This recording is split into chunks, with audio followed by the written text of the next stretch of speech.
morning, boys and girls. Today I want to talk to you a little bit more about characters in a story.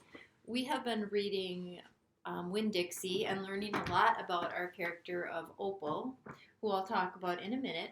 But with any book that has characters, you learn basically about three things about them, about your main character.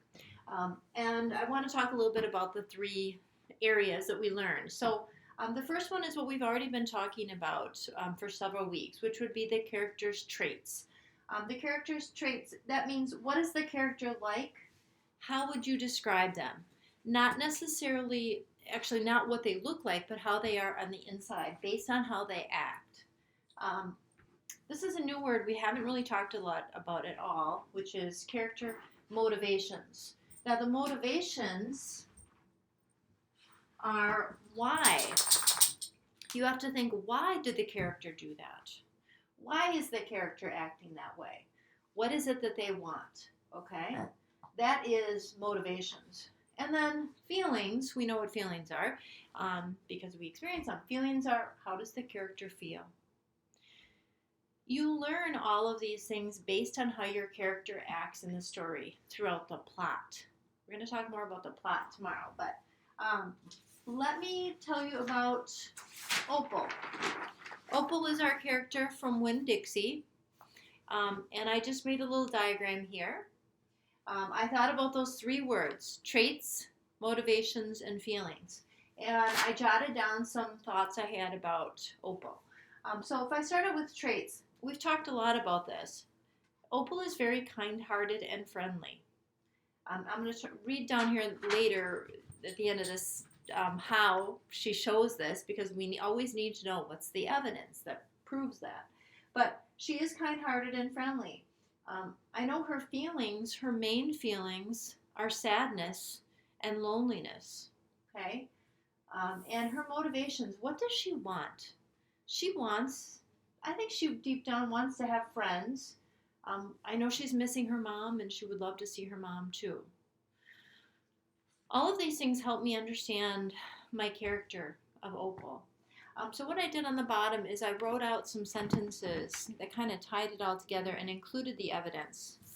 So I have here, Opal is feeling sad and alone.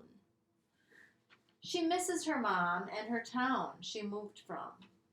She wants to have friends and her mom around. She shows her kind heart and friendliness to others. She takes in Winn Dixie and cares for him. She talks with Miss Franny and Gloria Dump. So throughout the story, I am learning all of these things based on what she's doing, her actions, her evidence. So today, what I want you to do right now is I want you to pick up a book. It could be a chapter book you're reading, or it could be a book that you're just going to read on Epic, or maybe it's a small book you have. It could be a library book that you brought home before school got out. And I want you to read for a little while, maybe 15, 20 minutes. And then I want you to open up your response journal, and I want you to draw a picture of your character. It just can be a stick person like mine, so here's my Opal. Write their name. Do a little diagram showing their traits, a couple of their traits. Remember, traits mean what's their personality like. A few of their feelings you've noticed in the story. And their motivations. I want you to think why. Sometimes in a book, it'll just come out and tell you, but a lot of times you have to figure it out on your own. You have to look at the evidence. And then could you write a little paragraph, like I did, that talks a little bit about what they're feeling, what they want, that's the motivations, and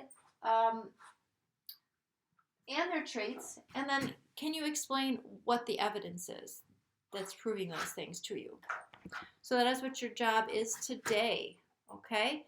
And put that in your notebook, and we'll talk a little bit more about these things tomorrow. Okay, thank you.